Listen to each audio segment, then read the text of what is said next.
আন্তর্জাতিক ব্যক্তিত্ব ডক্টর ইউনূস সাহেবকে সসম্মানে বলতে চাই, আপনার অবস্থান যদি ইসলামের বিপক্ষে হয় আপনাকে ডাস্টবিনে ছুঁড়ে ফেলতে এক মুহূর্ত বিলম্ব হবে।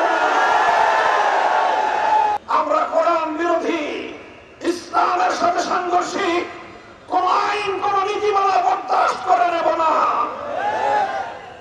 ডক্টর প্রফেসর ইউনূস সাহেবকে সবিনয়ে বলতে চাই, সংস্কার কমিশন করেছেন, সাধুবাদ জানিয়েছি, কিন্তু এই যে নারী বিষয়ক সংস্কার কমিশনে এই সকল তৃতীয় প্রজাতির মানুষদেরকে দিয়ে আপনি সংস্কার কমিশন করলেন, এদেরকে নারীর মতো দেখা যায় না, পুরুষের মতো দেখা যায় না।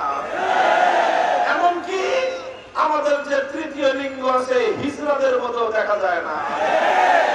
এরা ভিন জাতি, ভিন দেশি প্রজাতি। আশ্চর্যান্বিত হবেন, স্তম্ভিত হয়ে যাওয়ার মতো বিষয়, ফ্যাসিবাদী আমলেও ইসলাম বিরোধী ভারতীয় দালাল গোষ্ঠী শেখ হাসিনা যে দুঃসাহস দেখায় নাই, প্রফেসর ইউনূস সাহেবের নারী বিষয়ক সংস্কার কমিশন তাদের আস্পর্ধা কোন পর্যায়ে গিয়ে উপনীত হয়েছে।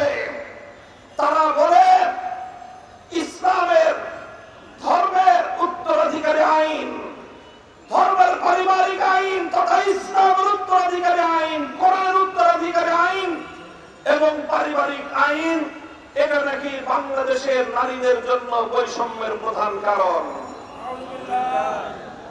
আমি জানি না এ কথা শুনবার পর বাংলাদেশের মানুষ কিভাবে সহ্য করে আছে এখনো।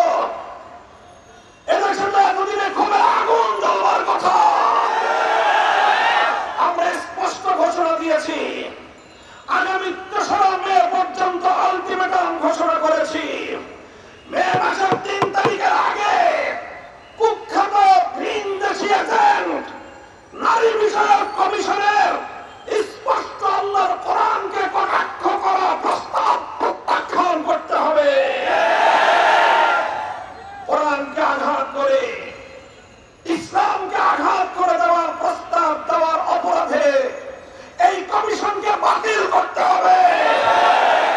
সেটা যদি করতে ব্যর্থ হয়, আগামী ৩ তারিখ হেফাজতে ইসলাম বাংলাদেশ মহাসমাবেশ থেকে, রাজধানীর সৌরভী উদ্যান থেকে প্রয়োজনে সরকারের বিরুদ্ধে পরবর্তী কর্মসূচি ঘোষণা করতে বাধ্য হবে। আন্তর্জাতিক ব্যক্তিত্ব ডক্টর ইউনূস সাহেবকে সসম্মানে বলতে চাই, আপনার অবস্থান যদি ইসলামের বিপক্ষে হয় আপনাকে ডাস্টবিনে ছুঁড়ে ফেলতে